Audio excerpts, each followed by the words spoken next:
Ladies and gentlemen, welcome to this episode of the BUL Emerging Law Voices series. Here in central London, we have the pleasure to have together with us Professor Ruvi Ziegler. Professor Ruvi Ziegler, who is Associate Professor of International Refugee Law in the University of Reading. And not only this, but Ruvi, and we can speak in the singular because we know each other for some years now, is also very much politically active with the Liberal Democrats. And along these lines, Ruvi, if I can ask also with the junction between law and politics, we have a recent reshuffle of the UK government, and David Cameron is entering the Foreign Office. Do you think this is going to affect the UK stance when it comes to international law? Thank you very much, firstly, for hosting me on this program, and it's lovely to be here. I mean, I think the first thing I would say is I hope so, because I think the last few years have not been very promising in terms of, particularly I think, the commitment to a rules-based international order. Things like policies around the asylum and the so-called Rwanda plan, the previous talks which obviously have ended up in the Northern Ireland Protocol of potentially breaching in a specific and limited way our international law obligations. I mean, there have been several moves by the last few years, governments, plural, led by Conservatives, that were not showing the level of commitment that I think this country has historically shown for international law. I think having David Cameron in the Foreign Office potentially presents a return to a more moderate view in terms of domestic policy, but also judging by the years in which he was Prime Minister, I think potentially suggests at least an adherence to an international law kind of framework of operations for government. This is true for sure when it comes to the European Convention on Human Rights. We know that David Cameron was always an adherent to the particular convention, and we don't foresee any attempts now of the UK to actually take initiatives to draw the United Kingdom out of the particular convention. But do you think that the tendency of the United Kingdom to actually isolate itself from the rest of the international community has to do only with the European Convention? Or is a general trend because of geographical position or historical position, which will not be curbed even with David Cameron in the Foreign Office? Yeah, well, I mean, I don't know if I fully share the idea that the UK is isolationist. I mean, I think I'm very much on the record in multiple ways as opposing our withdrawal from the European Union. I think it was a mistake. I think a lot of people in government, including David Cameron, who was obviously famously a Remainer who campaigned for Remain, would agree with that. But I think actually in some ways the war in Ukraine has seen the UK playing an internationalist role, even under this government.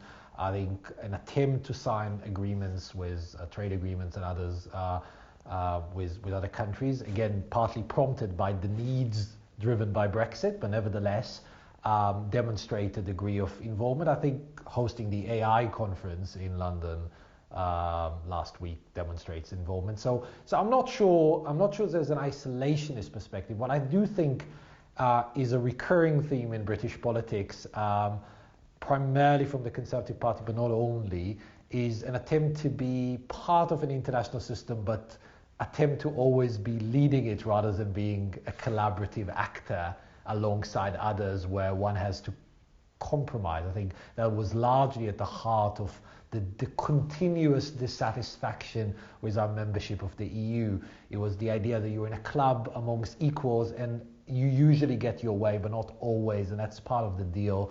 That's something that a lot of politicians in Westminster find hard to accept. I think that is an ongoing trend. I think there's more humility now, partly because of the consequences of how the withdrawal agreement has panned out. And so I would hope that actually not just on the ECHR, which in my view, the likelihood that given the state of the Conservative Party there will be any attempt to withdraw from it before an election is minimal, if at all existent. What happens after an election, I mean, it's hard to predict how the election will go, but certainly a different government that's not led by the Conservatives is not going to withdraw. So I think the chance of withdrawing from the ECH are low, but I think on a deeper level, having a government led by Rishi Sunak actually has shown a degree of commitment to re-engage in the international sphere after perhaps that kind of short-lived experiment with Liz Truss.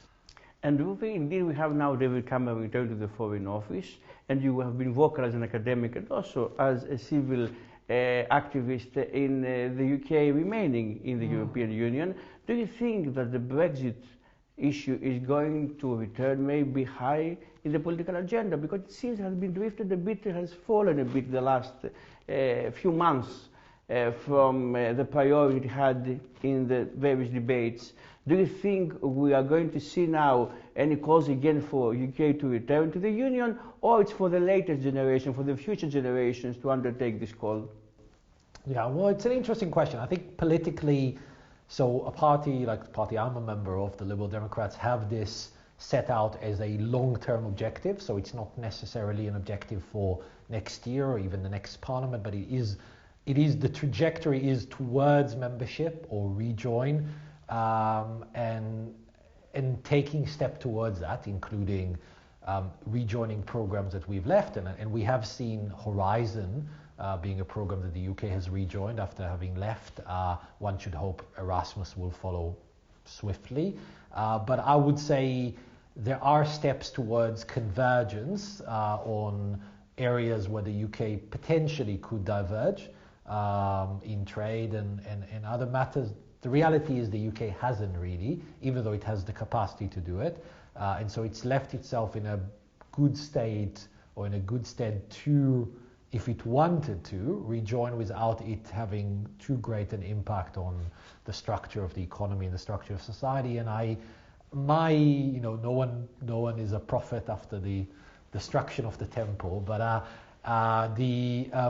my own view is that both big political parties, both the Labour and Conservatives, are going to, I don't want to predict in which order, are both going to increasingly adopt a position of strengthening our ties with our nearest partners and neighbours in the European Union, and making those relations stronger and closer. That may mean first joining the single market again, or in one form or another, Swiss model or otherwise, and only later, much further into the future, having another attempt at rejoining fully the political community. So it may come in stages, but I think that is the direction of travel. I think it's also manifested by the population. In the sense that generally there is now I think quite a steady, clear support for rejoining as a mission statement of the nation.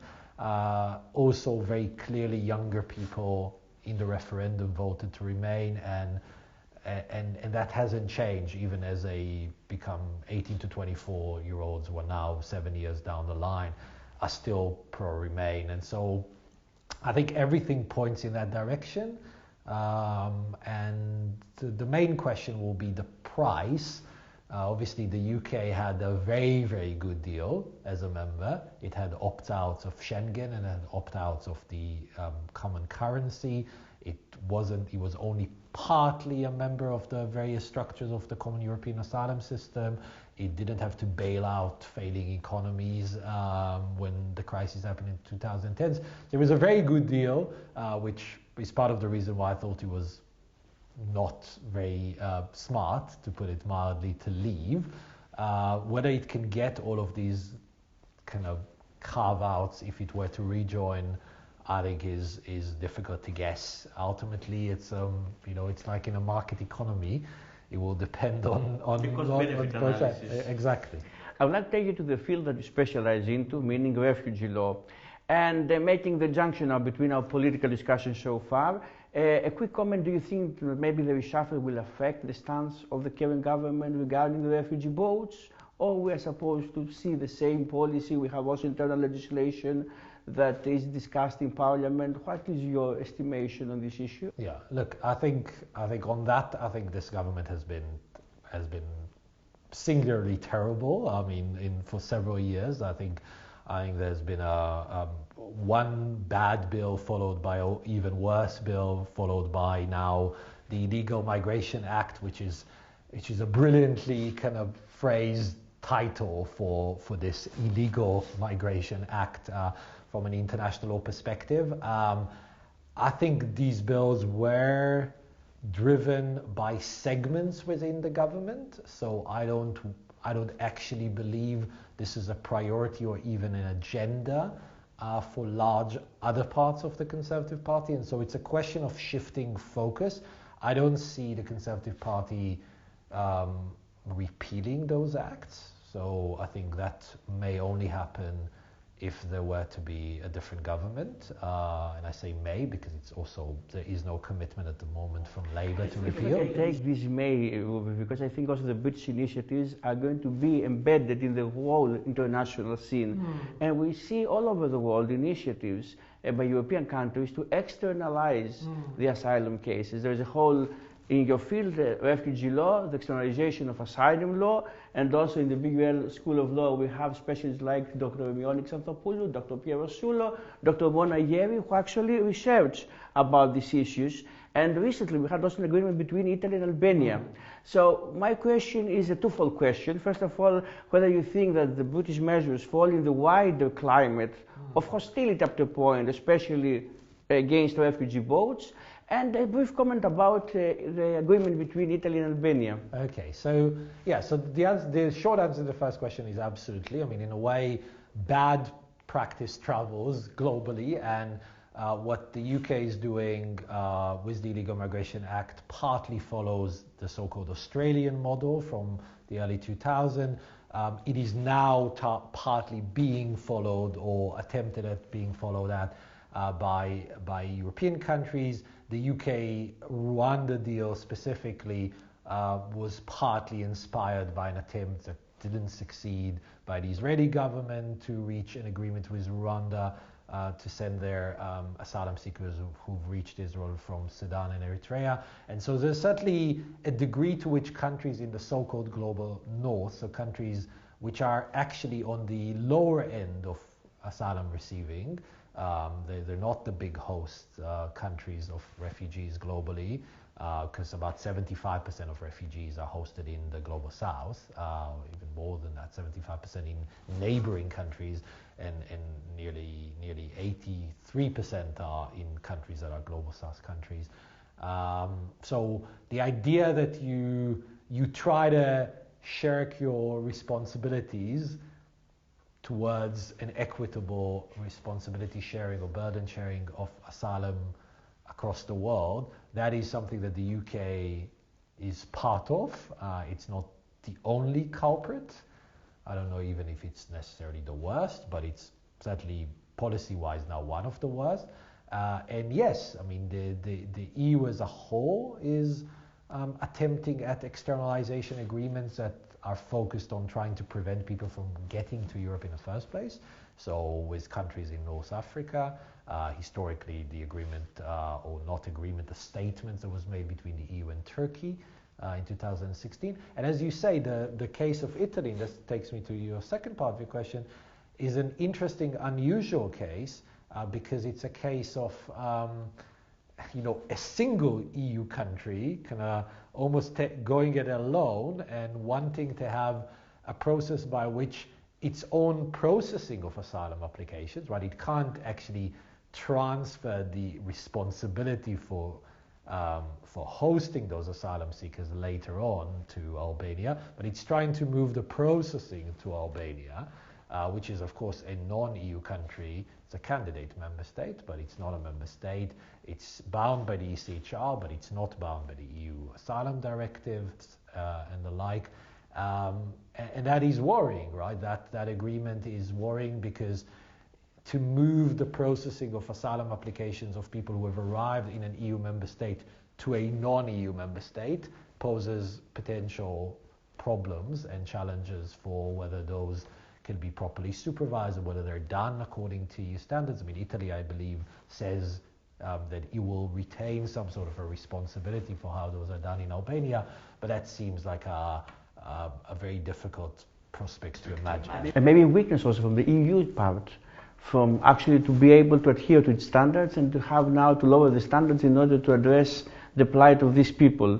Yeah, I think ultimately, in a way, what the UK and others are trying to do is worse with something like the Rwanda deal, because they're not just talking about processing asylum claims elsewhere, they're talking about, even if those asylum claims are successful, having successful asylum claimants, that is, recognized refugees, end up being hosted by other countries. So it's ultimately saying, we just don't want any refugees, even if they have a valid claim. What Italy is doing is kind of halfway house. It's trying to say, we're just doing the processing somewhere else. I still find it's very troubling, and it will be interesting to see whether the rest of the EU reacts to this badly, as I think it might. Although we have also the president of Eastern Europe countries that actually are very also hostile towards the whole migration, so maybe Italy will find some voices in the EU and will be supportive of its stance. So it's going to be a political there, maybe riddle. No, that's true. I mean, the EU, ultimately the Commission has been now for a few years trying to come up with a new common migration policy that would deal with the inequities that are created by the current system. So the current system where people are supposed to be processed and hosted by the first EU countries that they enter, by definition means, given people don't enter Europe from the North Pole or from the Atlantic, right? They enter it either from North Africa or from the Middle East. The people end up arriving at a limited number of European countries, so broadly Spain, Italy, Greece, and the burden, quote unquote, falls on them in the current system. So actually the Commission is trying to change that, and to some extent Italy is responding to the current model, but in doing so, ironically, I think is weakening the chances of the wider policy being adopted, which could end up ultimately helping a country like Italy. Do you think that Dublin should be repelled, the Dublin regulation? Well, I think my view is that those countries in the frontier are right, that the rationale for Dublin was correct. It was to prevent countries passing the buck, as it were, or passing the parcel. So telling an asylum seeker, oh no, you should go back to that country, and that country say, no, that other country should be responsible. So being very clear on who is responsible was well intentioned. It was intended to ensure an asylum application actually gets processed. But the unintended consequence was that it ended up with a very limited number of countries having the responsibility. And so what the Commission is trying to do, I think rightly, is to create a mechanism, a permanent relocation mechanism, where people would be relocated from those countries of entry, or some people would be relocated to those countries of entry to other countries in the EU based on their financial ability, on how many refugees are already hosting, on their asylum capacity, etc. I think that's right. I think the Commission, I don't love the Commission, but I think on that the Commission's right. I think the European countries that oppose it are wrong. But as I say, what Italy is doing, I think, is also wrong, because it is an act of lack of solidarity rather than an act of solidarity. Well, I want to take you now to your second love, academic love, which is the voting rights. The voting rights of prisoners. You have written about refugees, which is a junction between your first academic interest and this topic we are now going to open. And you have also written about the prisoners, about voting rights of prisoners. So my question is, how important do you think that awarding voting rights to these vulnerable groups is, in order for them to feel as part of the polity, as part of the civil entity that our state is? Well, I think ultimately it's a question of how you consider, or what you see voting for, right? Or what are the purposes of voting? And voting ultimately has two types of purposes. It has intrinsic value and also has instrumental value. So instrumentally, we all know that, at least ideally, in a functioning polity, the way you vote does matter, right? It affects who gets elected, who's represented by whom, and ultimately what interests are protected. And so interest protection. So by definition, if you've got a society and you've got a sizable part of the population that's not represented, then their interests are also going to suffer. And famously in the debate around prisoner voting in the UK Parliament, somebody made the point based on a Freedom of Information request that not a single MP has visited a single prison in their constituency, and the reason was bluntly that there were no votes in prisons, right? So there are instrumental reasons, but there are also intrinsic reasons, right? The intrinsic reasons is that if you believe that is one of the markers of full membership. Like in Nation Anthems, for example, you had to be a citizen and you had to vote also. Yeah, so if it's, whether it's based on citizenship or whether it's based on long-term residence or a combination thereof, whichever model ultimately, and that's wider than our current interview to discuss in more philosophical terms, but whatever model it is clear that it is a boundary drawing exercise, right? It sets out who's in and who's out, who's included, who's a full member of the polity, and who's an observer to the decisions made by those who are full members. And in that context, particularly having had the right to vote, like a prisoner prior to their imprisonment, having that right taken away indicates exclusion, indicates no longer being a full member of society, and that has dignity and free and expression and other harms. And conversely, for somebody, say, like a refugee who's been accepted into a country, right, has been granted protection because they have a well-funded fear of persecution in their country of origin. They can't return to that country. They can't enjoy its protection. They can't vote in its elections, right? They now have a different polity. To let them vote or to enfranchise them suggests a message from the wider society that society now feels and sees them as members, and that's significant. Ruvi, one last question, because we're talking now about the junction or the contrast between the domestic and the international, and the question comes from the field of public law, and the concept of reasonableness versus proportionality, meaning we know that common law endorses the concept of reasonableness when it comes to judicial review.